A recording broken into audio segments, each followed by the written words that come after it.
지난 주일에는 사명에 대해 말씀을 나눴습니다.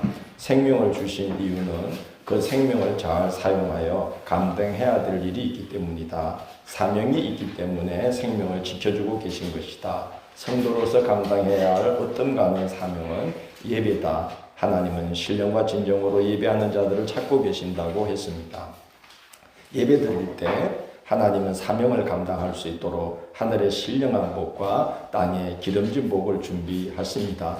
하나님은 사명을 감당하라고 명령만 하시는 분이 아닙니다. 우리 하나님은 여호와 일에 잘 감당할 수 있도록 미리 예비해 주시는 하나님이십니다. 오늘 말씀을 보면 하나님은 이스라엘에게 감당하기 힘든 사명을 던지십니다. 너희는 모든 민족 중에서 내 소유가 되겠고 제사장 나라가 되며 거룩한 백성이 되리라고 말씀합니다.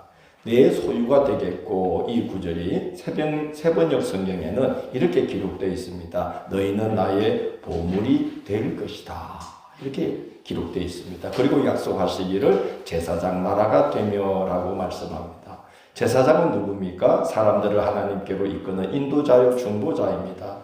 하나님께서 이스라엘을 향하여서 너희가 제사장 나라가 되며 라고 말씀한 것은 이스라엘을 당신의 권능의 손으로 붙들어서 세계 중에 보물처럼 쓰임받게 하시고 열국과 열방을 하나님께로 인도하는 나라로 사용할 것이라는 말씀입니다.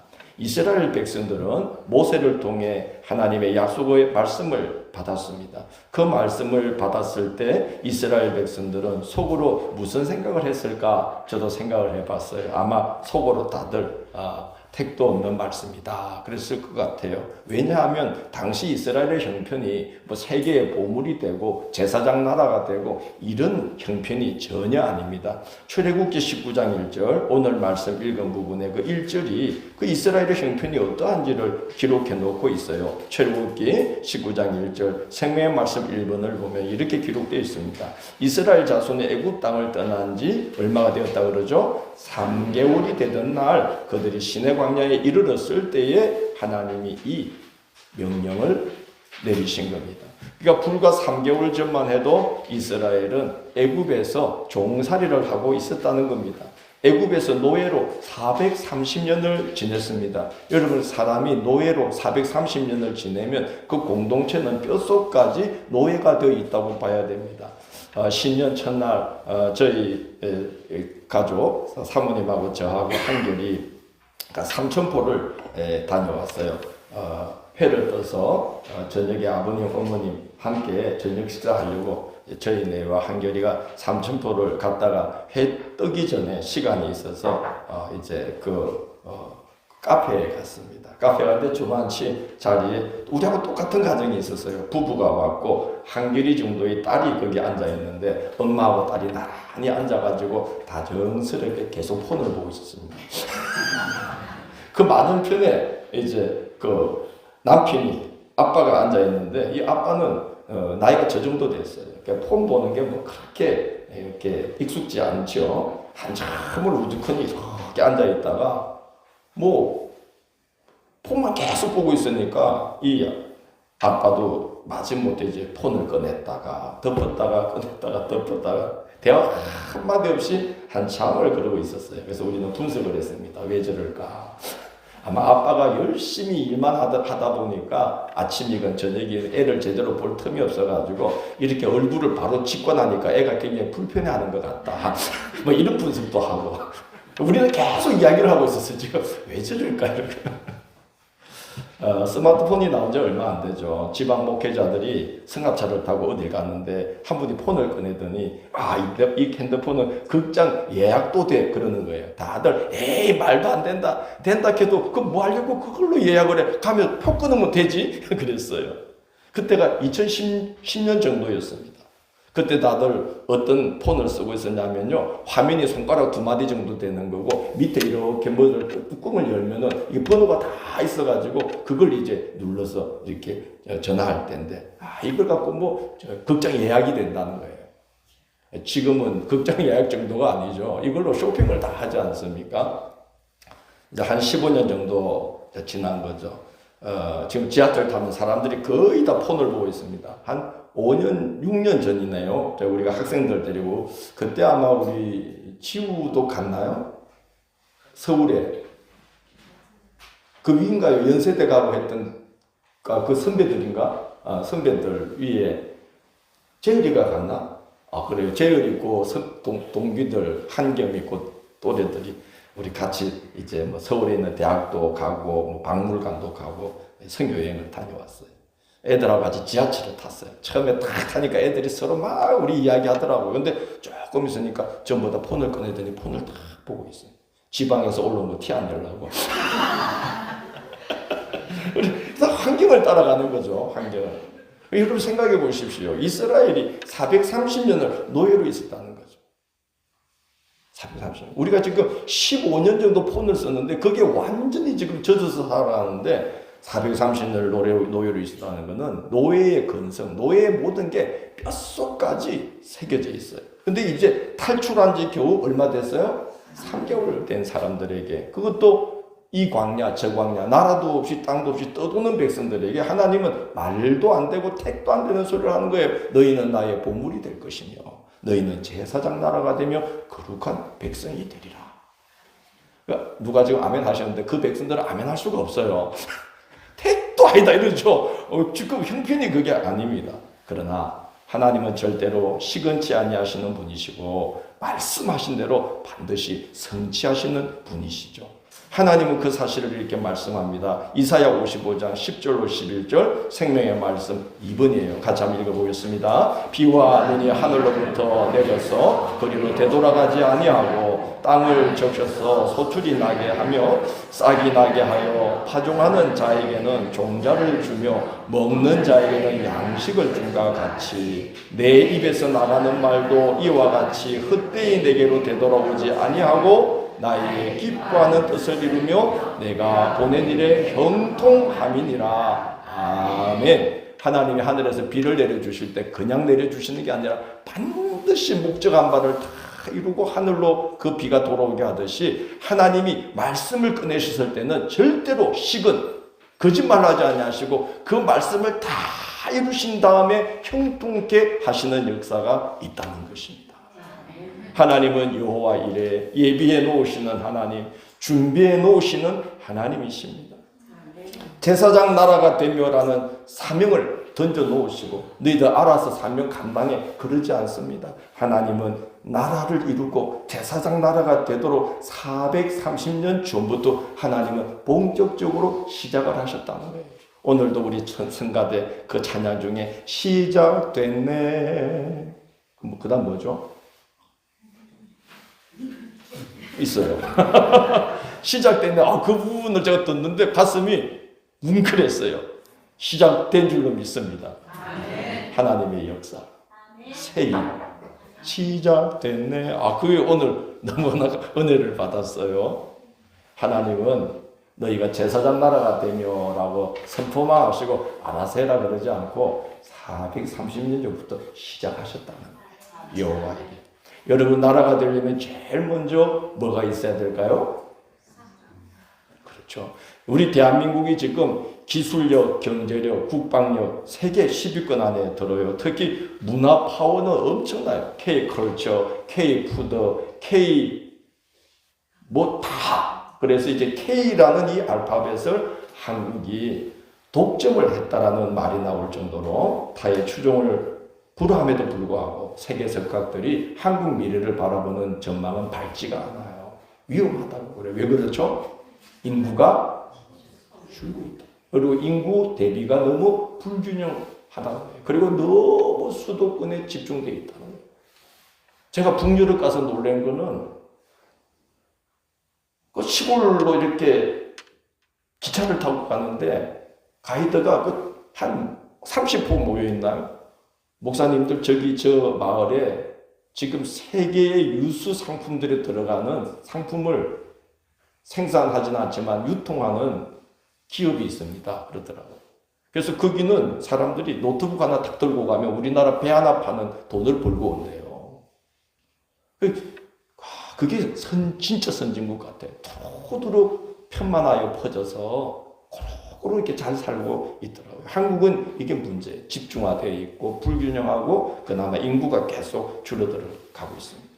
나라가 제일 구성되려면 제일 먼저 필요한 게 사람입니다. 인구입니다. 하나님은 제사장 나라가 되며 이 사명 주시기 430년 전에 시작하셨어요. 이 지도를 한번 보십시오. 자료 1번. 야곱 가족이 애굽으로 내려가서 이주해서 정착한 곳이 있어요. 어떤 땅이죠? 고센 땅. 나는 이 땅이 신의 한 수라고 봐요.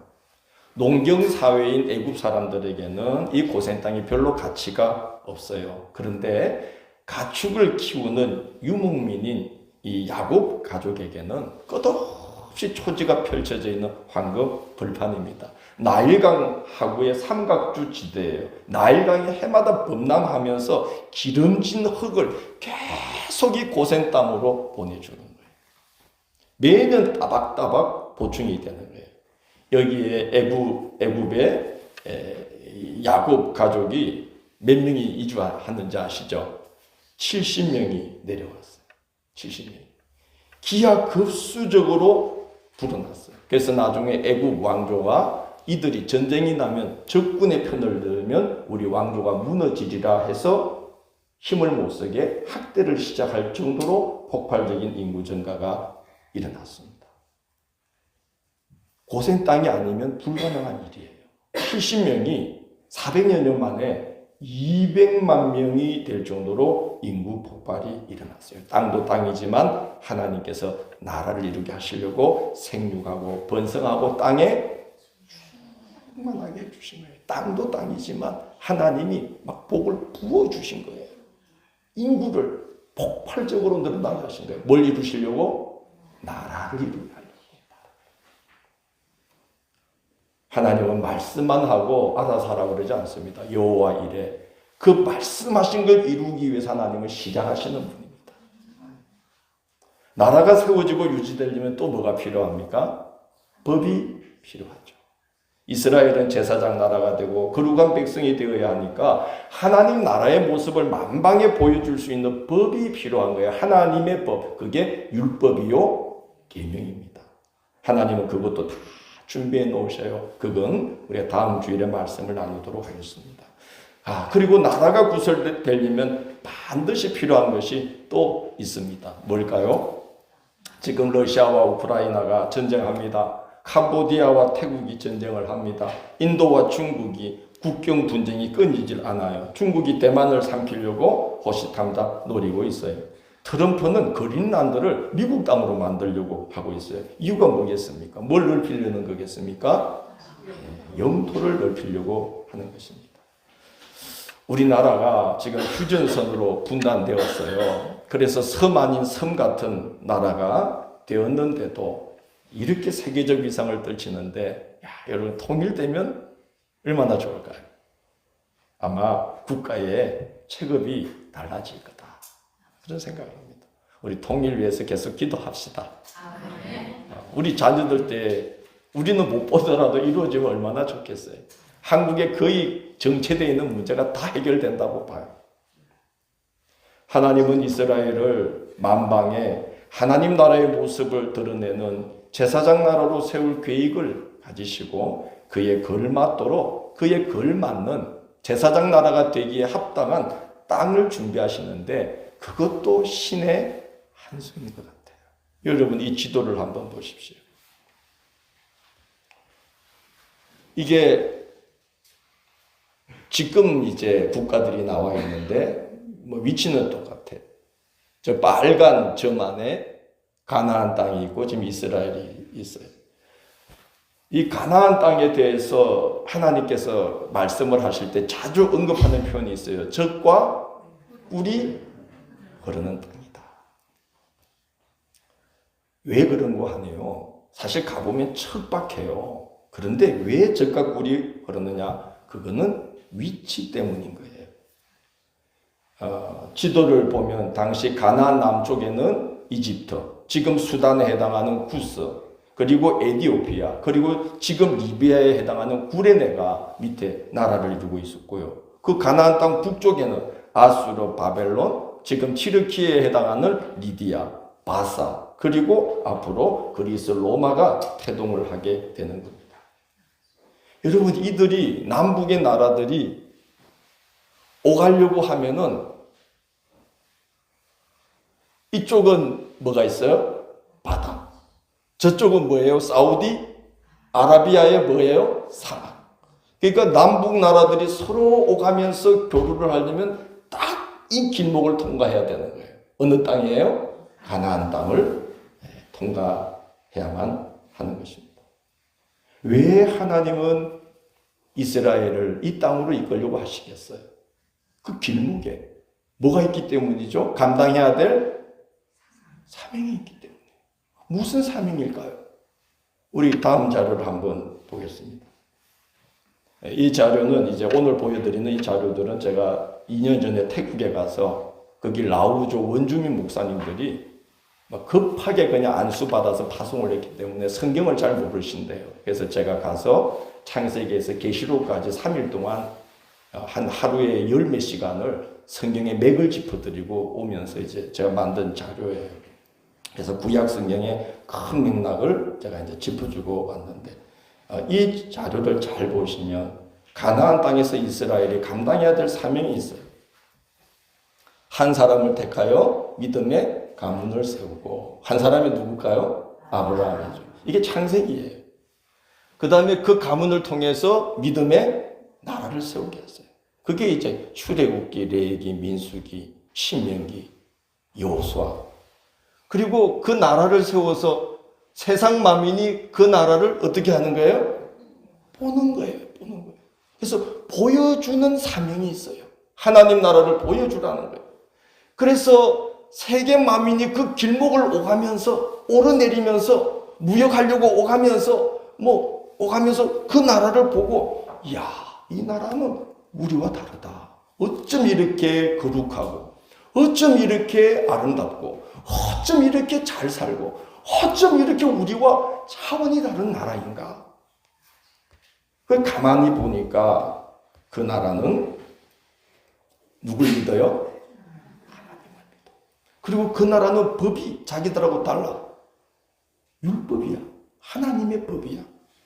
그래서 하나님의 뜻을 잘 받들다 보니 이렇게 복되게 사는 거구나. 아, 하나님을 믿어야 되겠구나. 그래서 그들도 하나님을 믿는 소망을 갖게 하려고 하나님은 길목에 있는 땅을, 가나안을 하나님이 선물로 주셨다는 거예요. 뭐 하라고? 하나님 나라를 보여주라. 가나안 땅은 비어있는 땅이 아니었어요. 자료 한번 볼까요? 여러분, 이 가나안 땅은 강원도 정도의 땅인데요. 거기에 지금 기본적으로 몇 민족이 살고 있어요? 위에서부터 한번 여러분 말씀해 보세요. 아모리, 기르가스, 가나안, 히위, 브리스, 여부스, 아모리, 헷, 뭐 옆에 보면 블레셋, 밑에 보면 아말렉, 겐. 강원도만한 땅에 기본적으로 8부족이 5나라를 이루고 빽빽하게 들어서서 여리고 성처럼 철옹성을 쌓고 살고 있었고, 이들은 철기 문화를 가지고 있었는데 이스라엘은 출애굽할 때에 애굽은 청동기 문화였어요. 여러분, 구리 칼을 쓰는 사람이 쇠 칼을 쓰는 사람을 어떻게 이기겠어요? 그러나 하나님은 이 민족과 나라들이 이스라엘 앞에서 맥을 못 추게 하시고 고스란히 이스라엘에게 이 땅을 선물로 주셔요. 뭘 감당하라고 그러시는 거죠? 사명. 무슨 사명? 보여주라는 거예요. 뭘 보여주라는 거예요? 하나님 나라를 보여주라. 그래서 선물을 주시는 거예요. 받을 수 없는 걸 받게 하시는 거예요. 사명을 주실 때 하나님은 감당할 수 있는 능력도 예비해 주십니다. 그리고 사명 감당하려고 했을 때의 능력을 배가시켜 주십니다. 마가복음 16장 20절 생명의 말씀 3번에 이런 말씀이 있습니다. 제자들이 나가 두루 전파할세 주께서 함께 역사하사 그 따르는 표적으로 말씀을 확실히 증언하시니라. 확실히 증언한다는 것을 가리켜서 확정한다, 그렇게 말합니다. 우리가 사명을 감당하려고 하면 하나님께서 선물을 부어주시면서 하나님이 살아 역사하시는 분임을 우리를 통해서 확증해 주시는 일을 하시는 겁니다. 여러분, 전쟁이 벌어지잖아요. 그러면 그 나라의 최신 무기가 어디로 갈까요? 최전방에 갈까요? 후방에 갈까요? 그 나라의 최고 화력이 어디로 모일까요? 그 나라의 최강의 무기와 화력이 어디로 모일까요? 우리가 하나님께 받은 이 은혜들을 하나님을 기쁘게 하려고, 복되게 하려고 어떻게든 내 삶을 통해 우리를 통해서 하나님의 영광을 드러내려고 막 몸부림치면서 기도하고 하나님 능력 주세요 그러면서 그거를 막 감당하려고 애쓰면 지쳐 탈진하는 게 아니에요. 하나님이 뭘 공급해 주시는 거예요? 능력을 공급해 주시는 거예요. 왜냐? 최전선에 뭐가 모여요? 화력이 집중되는 거예요. 그래서 사명 감당할 수 있도록 하나님이 은혜와 능력을 막 쏟아부어 주시는 거예요. 아멘. 올해는 그렇게 신앙생활 하시기를 축원합니다. 아멘. 하나님은 예비해 놓으시고 그리고 감당할 때 막 감당할 수 있도록 쏟아부어 주시고 이스라엘로서는 차지할 수 없는 그 땅을 차지하게 하시는 거예요. 왜? 뭘 이루려고? 나라를 이루게 하려고. 그리고 복을 막 부어주시는 거예요. 왜? 하나님을 믿으면 이렇게 복되다는 것을 만방에 보여주어서 그들도 하나님을 믿어 구원받게 하려고 이스라엘을 쓰시는 거예요. 반대로 사명을 감당하지 않으면 어떻게 되겠습니까?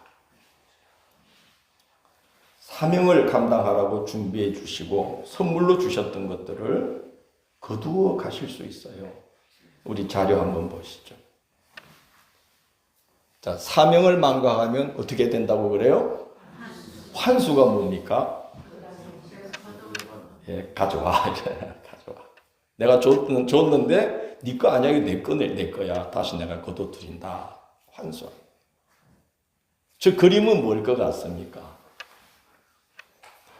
이스라엘이 그 선지자들이 이사야, 예레미야, 아모스, 하박국, 호세아 끊임없이 하나님이 미가 선지자들을 보내어서 하나님께로 돌아오고 사명을 기억하고 사명을 감당해야만 하나님이 여러분을 보호하십니다.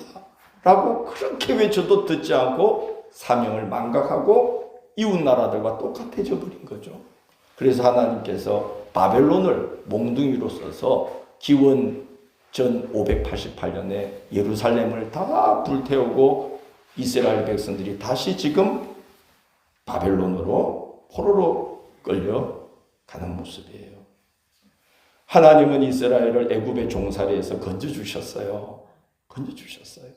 사명을 감당하라고 나라도 주셨어요. 복되게 하셨어요. 그런데 사명 감당하지 않자 하나님께서 환수하시는 거예요. 그래서 바벨론에 다시 노예로 끌려가는 거예요. 여러분 이 지도를 한번 보시죠.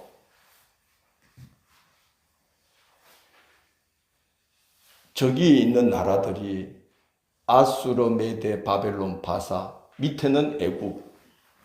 이 나라들이 어마어마한 나라들입니다. 이 나라들이 남북으로 오가면서 무역을 하면 이스라엘은 복덩이가 되는 거예요. 앉아가지고 관세만 딱딱 받아뒀대요. 근데 지금 여러분 다니엘 11장을 자세히 읽어보면 남방왕국과 북방왕국이 계속 오가면서 뭐합니까? 전쟁을 하는 게 이 이야기예요. 그러면 이스라엘은 오가는 무역로가 되는 게 아니고 뭐가 되겠어요? 전쟁통이 되는 거예요.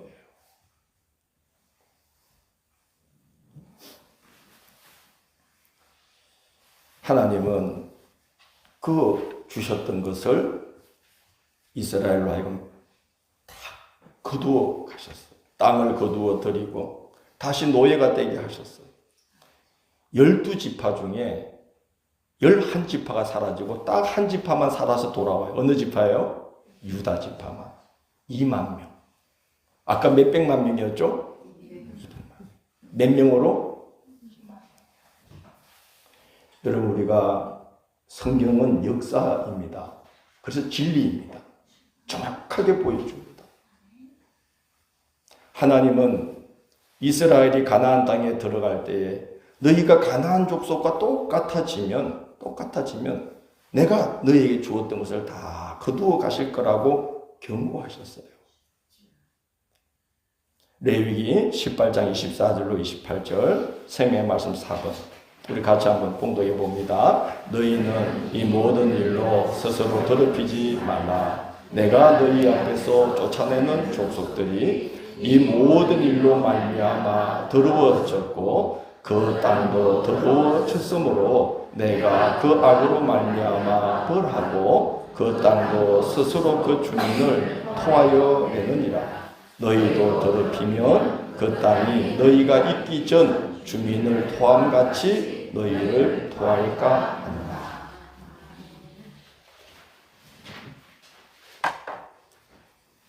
하나님 백성답지 않게 너희가 가나안 족속과 똑같아지면 내가 너희를 통해서 가나안 족속을 그 땅에서 토해내는 것처럼 내가 너희를 토해낼 거다. 사명 감당해야 된다. 그 말씀을 하고 있습니다. 예수님은 이렇게 말씀했습니다. 무릇 나무에 붙어 있어 생명을 공급받지 못하여 열매 맺지 못하는 가지마다 잘 이루어져 어디에 던져진다고요? 불에 던져지는 말씀. 이게 사명 감당하지 못하면 다 거두어 가신다는 말씀이에요. 여러분, 우리는 하나님에 대해서 너무 안해하게 생각할 때가 있어요. 자기 기준으로 자꾸 하는데, 하나님이 봄날과 한여름에 만물이 생명으로 막 약동하게 하듯이 은혜를 쏟아부어 주실 때도 있어요. 그러나 여러분, 자연을 우리가 한번 생각해 봅시다. 겨울이 되면 그 나무들이 나무의 잎사귀에 잎새가 하나도 남아있지 않도록 싹 다 말끔히 떨어냅니다. 뭐 칼바람이 불면 겨우겨우 붙어있던 말라있는 나무도 다 떨어져서 정리를 해버려요. 하나님은 그렇게도 일하시는 분이라는 거죠. 단호하고 어쩔 때는 너무나 냉철하시고 냉정하고 분명하게 일하시는 분이신 거예요. 우리가 자연을 보면 배워야 돼요. 여러분, 이 한 해 우리가 신앙의 길을 걸어갈 때에 우리 하나님의 진리를 추구하는 자들입니다. 하나님께 말할 수 없는 은혜를 우리가 받고 살아가는 자들입니다. 그 은혜를 헛되게 해서는 안 됩니다. 내 사명이 무엇인지를 기억하고 하나님이 그때그때마다 우리에게 원하는 사명들이 있는데 그걸 발견하고 그거를 우리가 잘 감당할 때에 하나님이 그 사명 감당하여서 하나님 나라의 모습, 하나님 섬기면 얼마나 하나님이 아름답고 복되고 거룩하게 하는지를 많은 사람들에게 드러내요.